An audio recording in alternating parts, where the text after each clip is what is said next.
Bienvenue sur le podcast du site maghrebemergent.com, le média indépendant et apolitique qui reprend toute l'actualité du Maghreb au quotidien.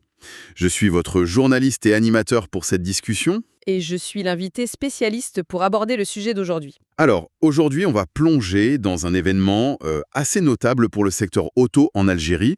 C'est le lancement de la nouvelle Fiat Grande Panda. Les infos qu'on a, elles suggèrent que c'est un moment important pour l'industrie là-bas. Notre but ici, c'est de décrypter un peu ensemble ce que ça signifie, ce lancement, qu'est-ce que cette voiture a de spécial, et puis cet engagement de Stellantis derrière tout ça. On avait entendu parler au début d'une Fiat Panda 2025, plutôt axée confort, innovation. Mais là, le modèle lancé en Algérie, il est spécifiquement appelé Grande Panda. Qu'est-ce qui fait sa spécificité pour le marché algérien, justement ? Oui, c'est exact. On parle bien de la Grande Panda. Alors, elle a un petit air de la Panda des années 80, un clin d'œil, mais c'est surtout une conception nouvelle, vraiment pensée pour les familles algériennes. L'idée, c'est d'avoir une voiture compacte dehors, facile à garer, tout ça, mais avec un maximum d'espace à l'intérieur.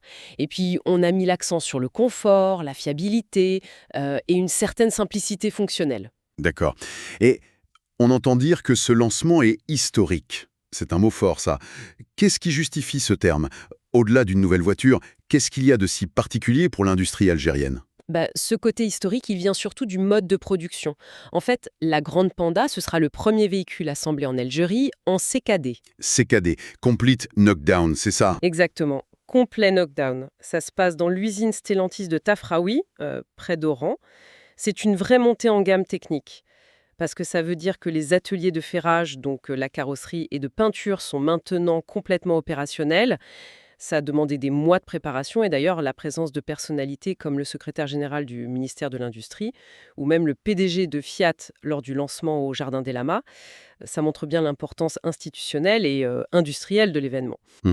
Et donc, cette production plus complexe, elle s'accompagne aussi d'un engagement de Stellantis, vous disiez. Au-delà de juste assembler la voiture, il y a une stratégie industrielle derrière, on dirait. Tout à fait. Stellantis a communiqué des objectifs assez précis sur l'intégration locale. Il commence avec un taux de 20% pour la Grande Panda, mais ce qui est intéressant, c'est l'ambition qu'ils affichent. Aller au-delà. Ils visent plus de 30% d'intégration locale d'ici 2026. Plus de 30% d'ici 2026. Oui, et ce qui est notable, c'est que ça veut dire qu'ils devancent de 2 ans les exigences de la réglementation algérienne. Donc l'objectif est clairement de stimuler le développement d'un réseau de sous-traitants locaux. D'accord. Alors, si on met tout ça bout à bout, une voiture pensée pour le marché, une production locale plus poussée avec le CKD et cet objectif d'intégration rapide. Qu'est-ce que ça dessine comme avenir pour le secteur auto en Algérie, pour l'industrie et peut-être aussi pour les consommateurs ? Ça suggère qu'on entre peut-être dans une nouvelle phase pour l'industrie automobile algérienne. D'un côté, une production qui intègre plus de valeur ajoutée, plus de technologie locale avec le CKD. De l'autre, un produit qui est censé mieux coller aux attentes des Algériens.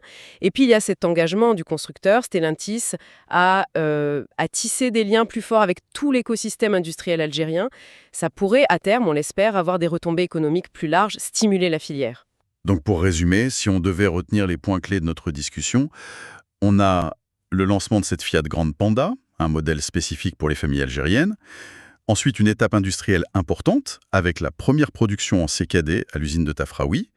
Et enfin, cet engagement fort de Stellantis pour booster l'intégration locale, viser plus de 30% d'ici 2026, donc bien avant l'échéance légale. C'est ça ? C'est tout à fait ça. Et si on devait ouvrir un peu la perspective, le vrai sujet maintenant, ce sera de voir comment cet engagement sur l'intégration locale va vraiment se traduire sur le terrain. Est-ce que ça va réellement dynamiser le réseau de sous-traitants algériens dans les années qui viennent ? C'est ça qui permettra de juger de l'impact à long terme. Merci pour votre écoute et retrouvez plus d'actualités sur maghrebemergent.com.